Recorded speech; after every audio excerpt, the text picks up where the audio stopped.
Do you wish that all things wealth and finance were much easier to understand and not presented by a bunch of beige cardigan-wearing geeks?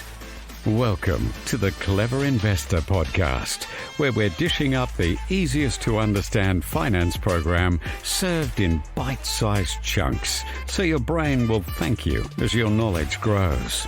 Hosted by the brilliant Owen Taylor, a multiple award-winning expert with a glorious knack for explaining the complex world of wealth in the simplest of ways. Hey, clever investors, and welcome back to another show. And what an interesting week we've had this week. The first time in 138 months, we saw the Reserve Bank of Australia move the official cash rate upwards. And here is my one and only top tip for how to handle the cash rate increase. Don't panic. Absolutely no need for you to panic. The economy is actually doing well. So the Reserve Bank in their statement make note that unemployment rate is declining and has been for over the last recent months. The outlook, in their words, is still really positive. Now, remember from a previous episode, the Reserve Bank of Australia operates completely independent to any of the governments. So they're reporting things as they're seeing it, not from a political point of view, not because they're trying to win vote. They do note that there are some uncertainties.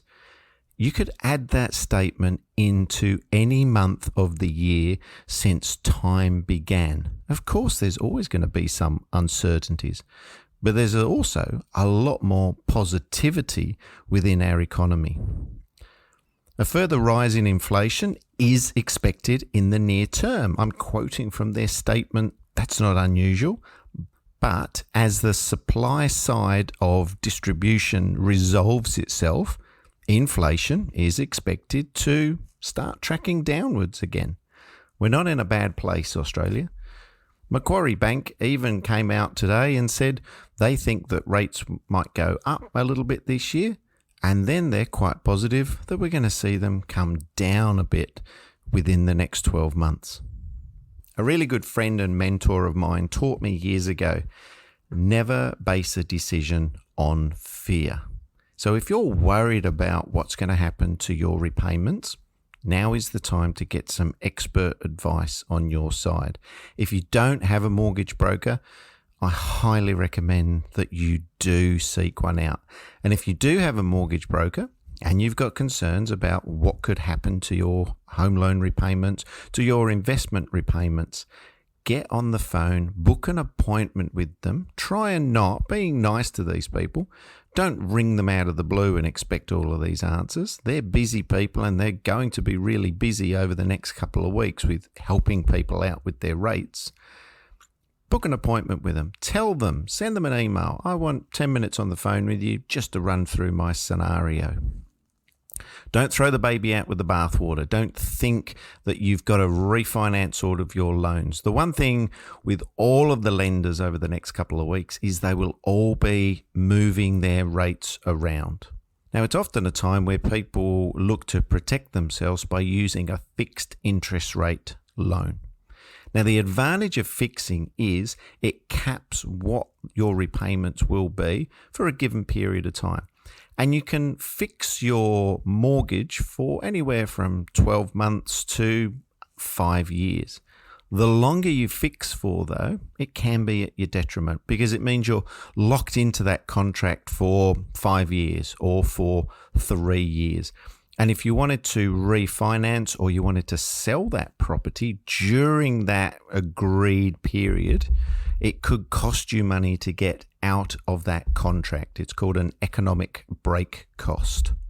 Now, the advantage of variable rate loans is that when rates do come down, as we have experienced up until this most recent of rise, not only does the interest rate come down, but so does your minimum repayment requirement come down. And we've all been enjoying nice low rates, and they're certainly not going to shoot up by 10% overnight. They're not even going to shoot up by 1%. The Reserve Bank has said that we're going up by 25 basis points, which to you and I is 0.25%, a quarter of a percent. Now, the banks don't have to pass on just the 25 basis points rise. They could put it up higher. They're independent. They're businesses. They're going to make a financial decision as to what's right for their business.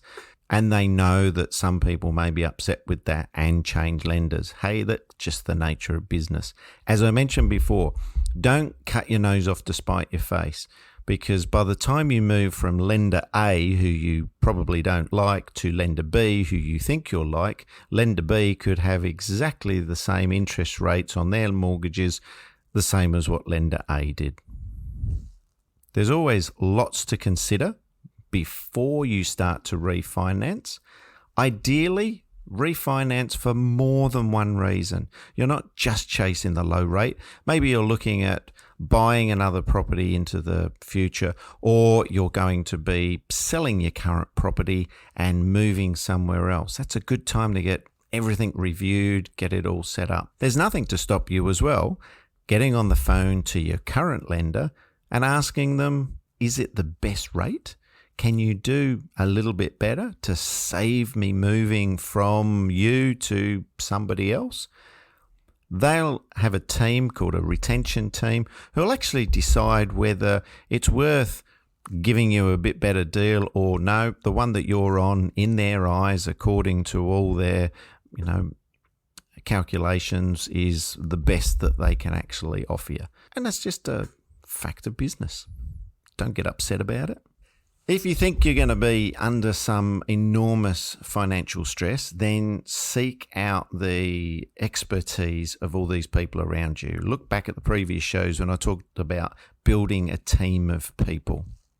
I think the first port of call should always be your mortgage broker. You might want to talk to your financial advisor as well, but financial advisors really don't delve anything to do with the interest rate worlds and mortgages. They're more about protecting yourself with personal protection and then investing atypically around the sort of share markets. So again, my number one tip is don't panic. Now is a great time to have a look at what your outgoings are, whether you can shave any little bits off.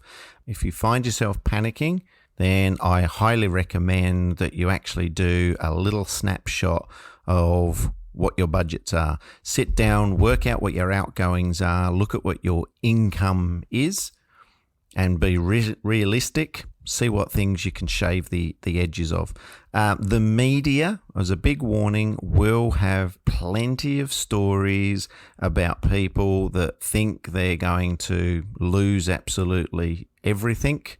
That's the way that the media likes to play these times. It sells papers. It's good clickbait. So there we are for this week. One simple tip: don't panic. I'll see you again next week for another episode of the Clever Investor Podcast. You have been listening to the Clever Investor Podcast, a weekly podcast dishing up the easiest to understand finance program served in bite-sized chunks, so your brain will thank you as your knowledge grows. If you enjoyed the show, we'd love you to leave a review. It's the best way for us to reach new listeners.